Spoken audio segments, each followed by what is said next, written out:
시시각각 변하는 총선의 주요 이슈와 현장 분위기를 전해드리는 선거 상황실입니다.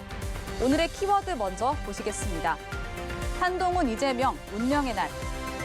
4월 10일 국회의원 300명을 뽑는 날인 동시에 총선의 총책임자이자 대권 잠룡인 여야 대표들의 정치적 운명도 갈리는 날입니다.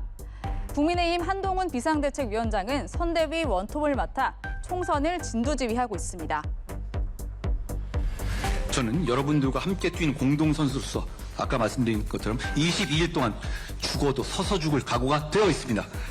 작년 말 정치 입문과 함께 일약 잠룡으로 급부상한 한 위원장. 총선 승리를 이끈다면 명실상부한 대권주자의 입지를 공고히 하겠지만 패배 시 치명적 내상이 불가피합니다.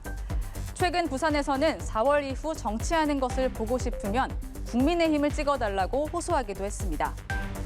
보수정당에서는 2012년 새누리당 비상대책위원장이던 박근혜 전 대통령이 총선을 깜짝 승리로 이끌고 그해 대권까지 차지했습니다. 반대의 기억도 있는데요. 4년 전 21대 총선에서는 황교안 전 미래통합당 대표가 총선 참패로 인해 대권 도전의 꿈이 물거품이 된 것은 물론 사실상 정치 생명까지 끊겼습니다. 민주당 이재명 대표는 차기 대권은 물론 사법 리스크에 형배까지 걸렸다는 평가를 받는데요. 지금도 재판받으랴 선거 운동하랴 바쁜 시간을 보내고 있습니다.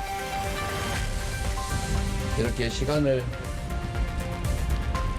베껴서 재판을 받고 다니는 현실이 서글프기도 하지만 검찰 독재 정권에게 반드시 책임을 물어야 되겠다는 의지도 자신의 지역구인 인천 계양을에 출마한 원희룡 전 국토교통부 장관과의 이른바 명룡대전도 승부처입니다. 이 대표 총선 승리 시 대권주자 입지를 더욱 굳힐 수 있지만 반대의 경우에는 공천 과정에서 확인됐던 당내 계파 갈등과 사법 리스크의 내관이 터질 수밖에 없을 전망입니다. 새로운 미래 이낙연 대표와 개혁신당 이준석 대표도 이번 총선에 정치 생명이 걸렸습니다. 더욱이 이낙연 대표는 민주당을, 이준석 대표는 국민의힘을 각각 탈당하는 배수진까지 친 상태라 총선 성적표가 더욱 중요할 수밖에 없는데요. 이낙연 대표는 광주에서 이재명의 민주당과 전면전을 선언했습니다. 정권 교체를 하려면 민주 세력이 재건돼야 하는데 그것을 위한 마지막 불씨, 그것이 이낙연 앞에 놓인 운명이라면 기꺼이 그 길을 가겠다. 개혁신당 김종인 공관위원장은 이준석 대표가 국회에 진입하지 못하면 정치인으로서 생명 유지가 어려울 것이라고 내다봤는데요. 이 대표는 경기 화성을에 승부를 걸었습니다. 이 과정이 험난할 것은 당연히 예측했던 것이고, 그리고 성공의 가능성보다 실패의 가능성이 높을 것이라는 것도 다 예고된 것이기 때문에 두렵지 않습니다. 조국혁신당 조국 대표는 비례대표 2번을 받으면서 당선이 유력해졌습니다. 조국 대표는 2심에서 징역 2년을 선고받은 상태인데요.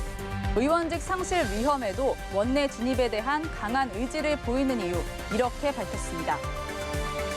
윤석열, 김동연, 한동훈 등 우리나라의 가장 핵심적 권력, 이 사람들의 비리와 범죄 혐의를 밝히고 처벌하는 것이 첫 번째 과제입니다.